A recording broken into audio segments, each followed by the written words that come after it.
Selamat datang di channel Jendela Sains, channelnya buat kalian yang ingin memahami pelajaran matematika, fisika, dan kimia SMA. Di video ini kita akan membahas dimensi 3, part yang ke-14, yaitu tentang sudut antara dua garis pada bangun ruang. Simak terus video ini sampai akhir. Ada 3 macam sudut pada bangun ruang yang akan kita bahas. Yang pertama, sudut antara dua garis. Yang kedua, sudut antara garis dengan bidang. Dan yang ketiga, sudut antara dua bidang.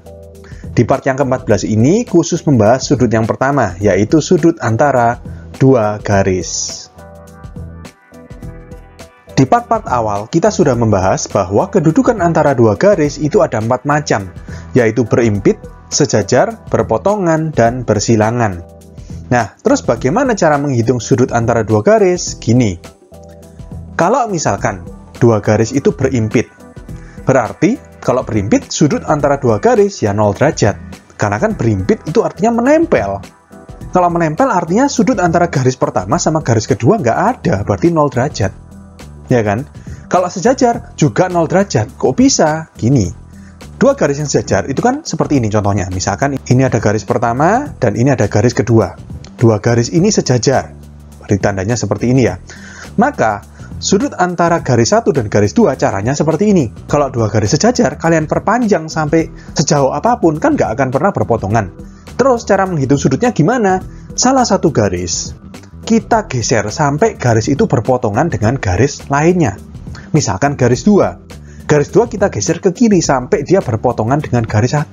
Karena garis 2 sejajar dengan garis 1, maka kalau kita geser garis 2 ke kiri, dia akan menempel menjadi berimpit dengan garis 1. Ya, nggak akan bisa berpotongan. Dia berimpit nempel gitu ya. Kalau berimpit, ya sudah, berarti sudut antara dua garis adalah 0 derajat. Oke? Yang ketiga, berpotongan. Kalau sudut antara dua garis berpotongan, ini jelas ya. Sudut terkecil yang dibentuk oleh perpotongan dua garis tersebut.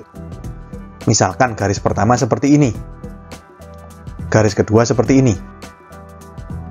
Nah, seperti ini ya. Maka, sudut antara dua garis yang berpotongan itu sudut terkecil. Karena di sini kalau kalian lihat ada 2 macam sudut. Misalkan saya kasih nama sudut alfa. Yang ini sudut beta. Maka yang diambil adalah yang terkecil, yaitu sudut beta.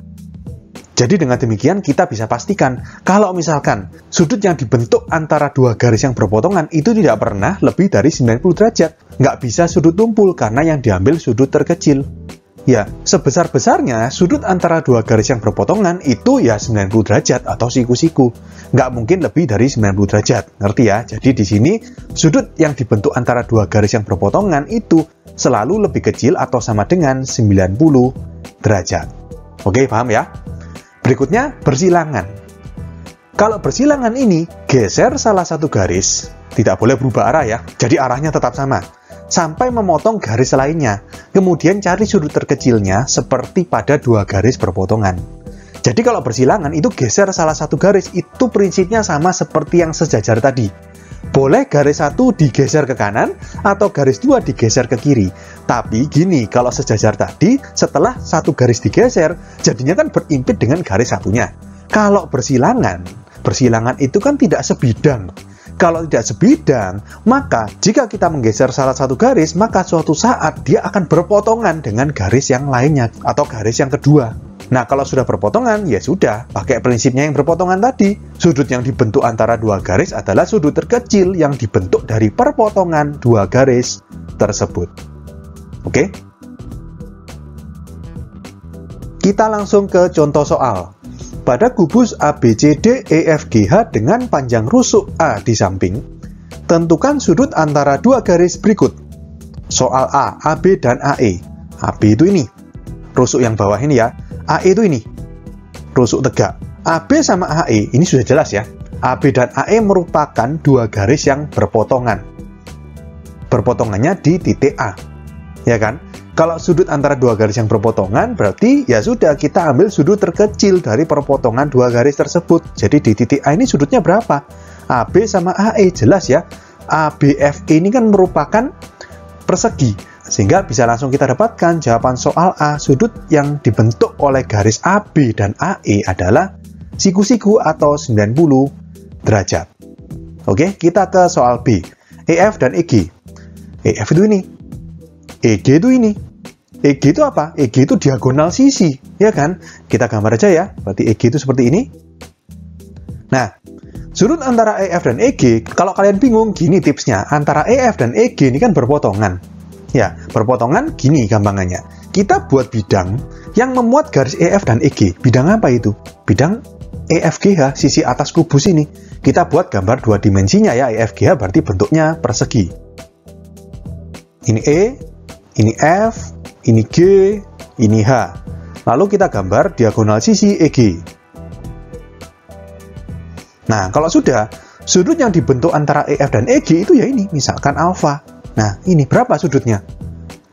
Kalau EF sama EH kan 90 derajat. EF sama EG berarti kan separuhnya, ini kan diagonal ya. Berarti kita dapatkan langsung jawaban soal B. Sudut antara dua garis EF dan EG adalah 45 derajat. Oke, kita ke soal C. AC dan DH. AC itu ini, diagonal sisi, ya kan? Kita gambar ya, diagonal sisi AC. Misalkan saya gambar warna biru. Dan DH. DH itu rusuk, ini, rusuk kiri belakang ini, rusuk tegak yang ini. Nah, antara AC dan DH ini tidak berpotongan, tidak seperti soal A dan soal B. AC dan DH ini dua garis yang bersilangan. Kalau bersilangan, berarti gini, kita geser salah satu garis sampai berpotongan dengan garis lainnya. Terus yang digeser yang mana? Terserah. Boleh AC digeser sampai memotong DH, atau DH digeser sampai memotong AC, tapi menggesernya hati-hati, harus tetap searah ya. Jangan sampai berbelok arah gitu ya. Nah, di sini kalau kalian lihat antara AC sama DH itu lebih baik DH yang digeser. Ya, DH digeser ke kanan depan ya. Jadi titik D kita geser ke sini ke tengah-tengahnya AC, titik H kita geser ke tengah-tengahnya EG. Ngerti ya? Jadi DH akan menjadi seperti ini. Jadi dari tengah-tengahnya EG kita tarik garis ke tengah-tengahnya AC. Ya, jadi D digeser ke sini menjadi titik apa ini? Titik menurut kesepakatan ini namanya S1 ya. H digeser ke sini. Ini menurut kesepakatan namanya S6. Ya.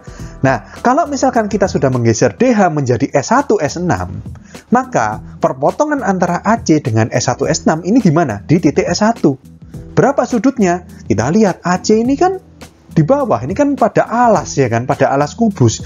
Nah, sedangkan S1 S6 ini sejajar dengan rusuk-rusuk tegak.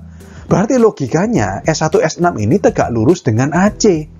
Ngerti ya? Jadi dengan demikian kita bisa dapatkan jawaban soal C, sudut antara AC dan DH adalah 90 derajat. Ya, karena dalam hal ini S1 S6 itu mewakili DH.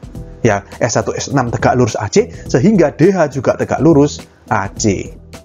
Oke, kita ke soal D. EB dan DC.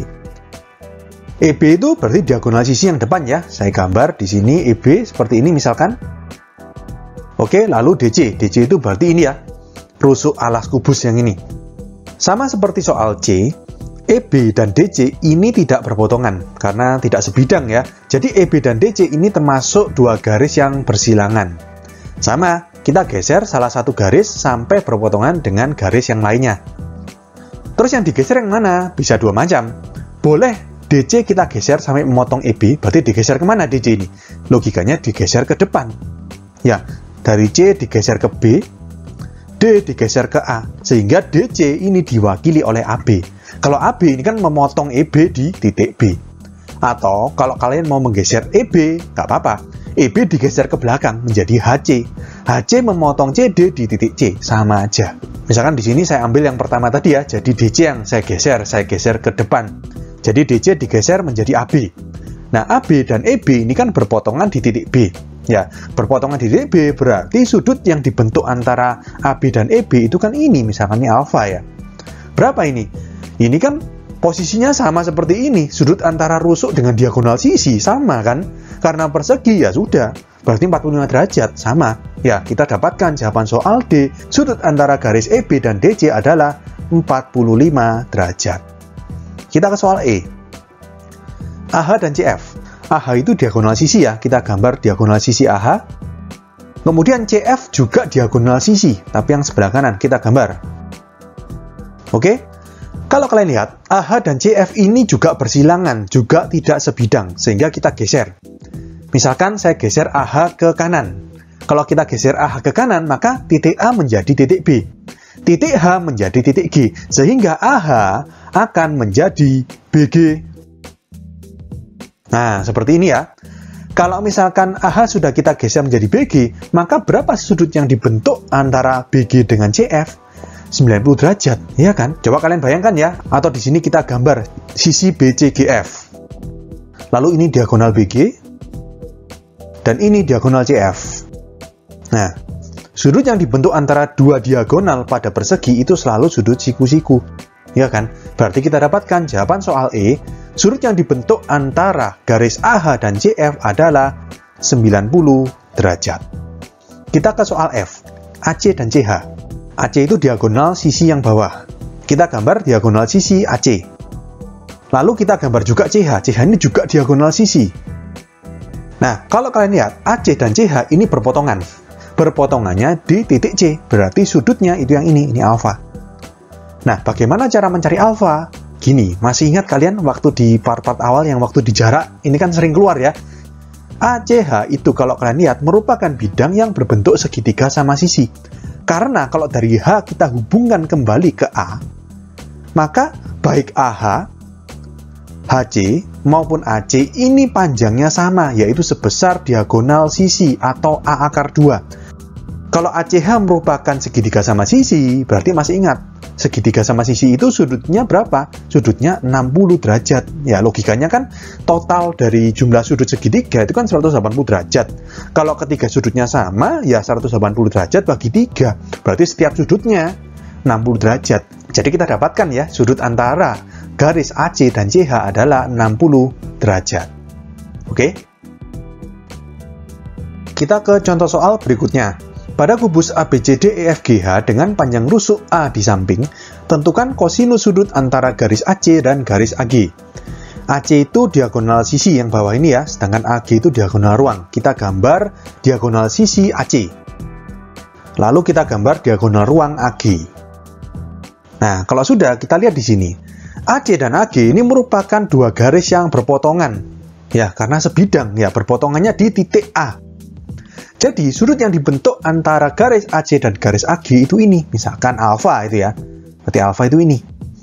Nah, lalu bagaimana cara mencari alfa? Atau lebih tepatnya cos alfa. Karena kan kosinus sudut ya.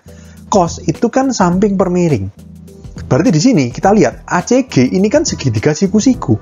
Siku-siku di C ya kan. Karena GC ini kan tegak lurus sama AC. Kalau kalian lihat lebih luas lagi, ACGE ini kan bidang diagonal, bentuknya persegi panjang, ya. Jadi di sini sudut ACG ini siku-siku. Kalau siku-siku, ya sudah, berarti cos alfa sama dengan samping. Sampingnya alfa apa? AC. Miringnya apa? AG. Itu kan ya. Berarti sama dengan AC itu apa? AC itu diagonal sisi. Berarti A akar 2. AG itu diagonal ruang, berarti A akar 3. Hanya coret.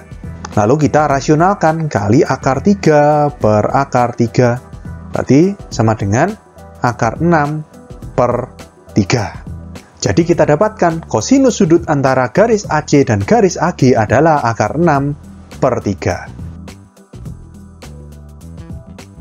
Oke, sekian untuk video kali ini. Untuk melihat playlist lengkap dari bab ini, bisa kalian klik thumbnail yang ada di sebelah kanan atas ini. Jika ada pertanyaan, saran, maupun kritik, bisa kalian tulis di kolom komentar. Semoga bermanfaat dan sampai jumpa di video selanjutnya.